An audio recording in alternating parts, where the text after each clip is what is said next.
Welcome back, everybody. I'm Jake, the Scary Story Guy, and today we're going to talk about Nocturne, a psychological horror film from all the way back in 2020, starring Sydney Sweeney. Nocturne is about a pair of twin sisters who are both highly trained classical pianists, and the fierce rivalry that develops between them may or may not turn satanic. And by the way, if you're one of those people who calls a piano player a pianist, I instantly don't like you. What are we doing here? Just say pianist. I know I'm gonna have someone like, oh, that's actually the correct pronunciation. I don't care, okay? The dictionary is not the relevant variable here.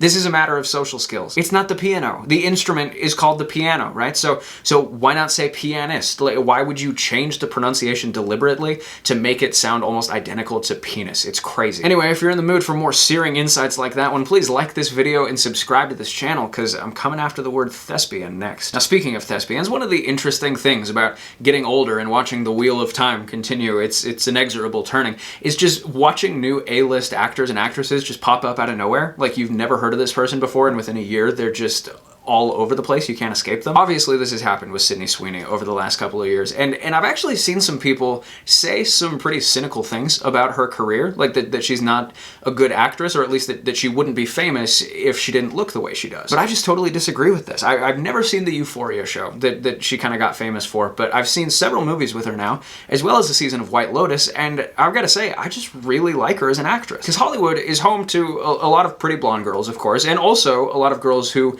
are good at freakouts, like just completely losing their shit on screen. But there's surprisingly little overlap between those categories, and that leads to her, I think, being able to nail some pretty interesting roles, right? These girls who have kind of got it all together on the outside, but on the inside, they're just about to snap. And that is the kind of role that she's playing here in Nocturne. So Sydney plays one twin sister, and a girl named Madison Iseman plays the other. And like I said, both of them, they're classical pianists. They both go into this prestigious music school, but one of them is just a little bit better than the other. And Sweeney plays Juliet, the one who's not as good, right? Who doesn't get into Juilliard, who doesn't get the solo at the concert. Anyway, one of their classmates, a girl who's even better at piano than either of them, kills herself, and Juliet stumbles upon this girl's notebook, and she finds some pretty crazy shit inside. Long story short, she basically tries to make a deal with the devil to get all of the recognition and success that she's been watching her twin sister get. And I gotta say, I quite liked this movie. I literally hadn't even heard of it until the day I watched it. It was just sort of like a straight to streaming on Amazon Prime kind of thing. But it's a little like Black Swan light meets Whiplash light. I will say, I do mean light, though.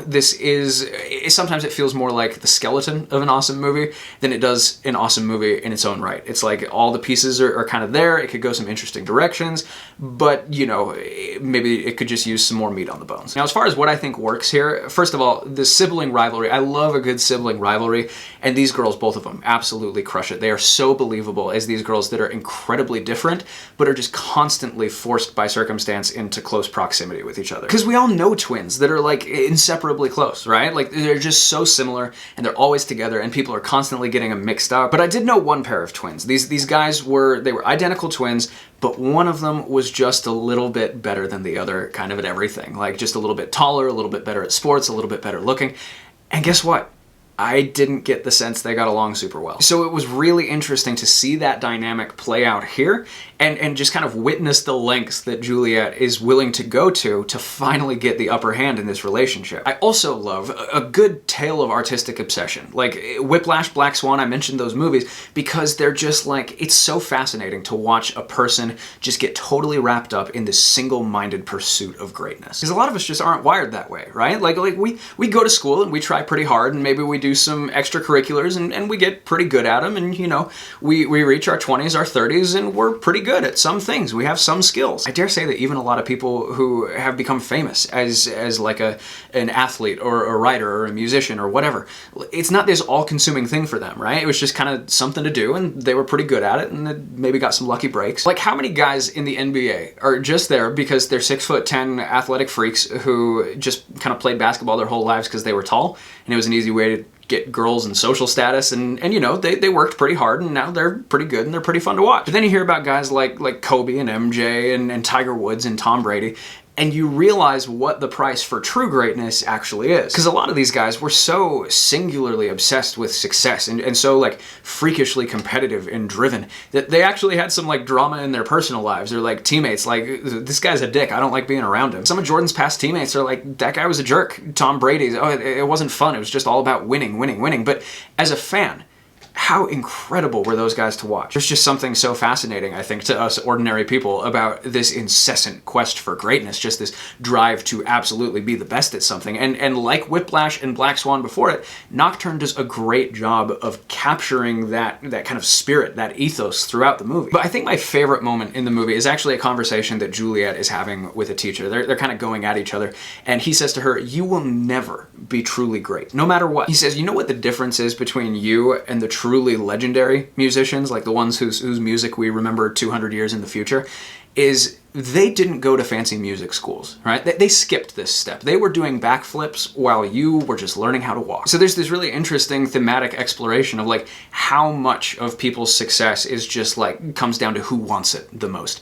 And then how much of it is just God-given natural abilities that even the most driven person could never hope to compete with. So there's a lot to like about Nocturne. Unfortunately, the movie, as I said, does not feel totally satisfying. And there are a couple of reasons for that. The first is that the horror elements here are just way too underdeveloped. Like, it honestly feels kind of weird calling this a horror movie because the movie seems to forget that it's operating in that genre for long stretches of time. There are only one or two like actual horror moments, like images that attempt to scare the viewer.